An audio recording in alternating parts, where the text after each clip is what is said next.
আসসালামু আলাইকুম। রেসিপির ভ্রমণ চ্যানেলে আপনাদের স্বাগতম। আজকে আমি আপনাদের জন্য নিয়ে এসেছি কিভাবে কুমড়া বড়ি দিয়ে রুই মাছের ঝোল করে। আমাদের উত্তরবঙ্গের একটি জনপ্রিয় খাবার হচ্ছে কুমড়া বড়ি। আমাদের উত্তরবঙ্গের মানুষ কুমড়া বড়িটাকে খুব পছন্দ করেন। সেই কারণে আমি কুমড়া বড়ি দিয়ে আজকে মাছ রান্না নিয়ে এসেছি। আপনাদের যদি রান্নাটি ভালো লাগে অবশ্যই চ্যানেল সাবস্ক্রাইব করুন এবং পাশে থাকা বেল আইকনটি টিপে দিন। দেখুন আমি চলে যাচ্ছি মূল রান্নায়। আমি একটি কড়াই নিয়েছি এবং 6 পিস কুমড়ো বড়ি নিয়েছি। কুমড়ো বড়িগুলোকে আমি তেলের মধ্যে একটু ব্রাউন কালার করে ভেজে নিয়েছি। যখন কালারটা ব্রাউন হয়ে যাবে ঠিক এই পর্যায়ে আমি তুলে নিচ্ছি। আমি ওই একই তেলে মাছগুলো ভেজে নেব। মাছগুলো ভাজার জন্য আমি এখানে হলুদ, লবণ, মরিচের গুঁড়ো দিয়ে মাছগুলো মিক্স করে রেখেছিলাম। এবার সেই মাছগুলো আমি এখানে দিয়ে দিলাম।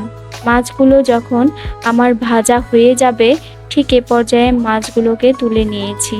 এবার যে তেল ছিল সেই এক্সট্রা তেলেই আমি সম্পূর্ণ তরকারিটা রান্না করব। যে কারণে আমি এখানে পেঁয়াজ কুচি নিয়েছি। পেঁয়াজ কুচি নিয়ে পেঁয়াজগুলোকে একটু নেড়ে চেড়ে হালকা করে নরম করে নেব। এর জন্য দেখুন আমি পেঁয়াজগুলোকে নেড়ে চেড়ে হালকা করে নরম করে নিয়েছি। যখন আমার পেঁয়াজটা নরম হয়ে আসবে এখানে আমি 2 চামচের মতো লবণ অ্যাড করে দিয়েছি। লবণ দেওয়ার পরে আমি এটাকে আরেকটু নেড়ে চেড়ে পেঁয়াজটাকে ব্রাউন কালার করে নেব।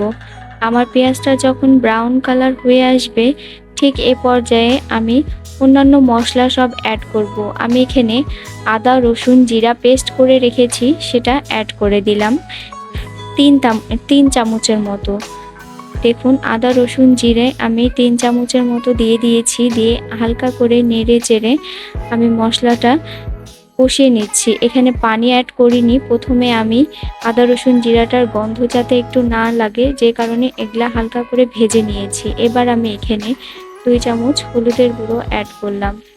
2 চামচ হলুদের গুঁড়ো অ্যাড করার পরে আমি এখানে 1.5 চামচ শুকনো মরিচের গুঁড়ো অ্যাড করব।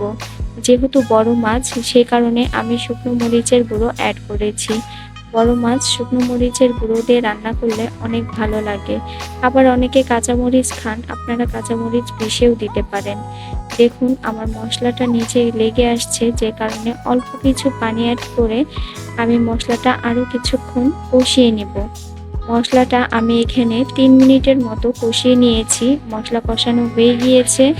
এবার যে আগে থেকে আমি মাছগুলো ভেজে রেখেছিলাম এবং কুমড়ো বড়িগুলো ভেজে রেখেছিলাম সেগুলো এখানে অ্যাড করে দিলাম।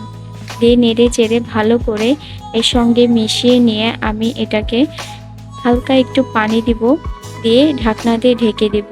মূলত কুমড়ো বড়ি রান্না করে রাখলে ঝোলটা অনেক শুকিয়ে আসে, যে কারণে অল্প পরিমাণে ঝোল রাখতে হবে যাতে কুমড়ো বড়ি সম্পূর্ণ ঝোলটা চুষে না নেয়। দেখুন এখানে আমি 3 কাপের মতো পানি অ্যাড করে দিলাম।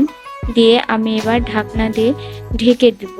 ঢেকে দিয়ে হয়ে যাওয়া পর্যন্ত অপেক্ষা করব। যখন আমার এটা হয়ে আসবে তখন আমি এর মধ্যে একটু জিরার গুঁড়ো এবং একটু ধনিয়া ভাজা গুঁড়ো দিয়ে নামিয়ে আপনাদের সামনে পরিবেশন করছি। আমার রান্না দেখুন ভালো লাগলে অবশ্যই বাসায় ট্রাই করবেন।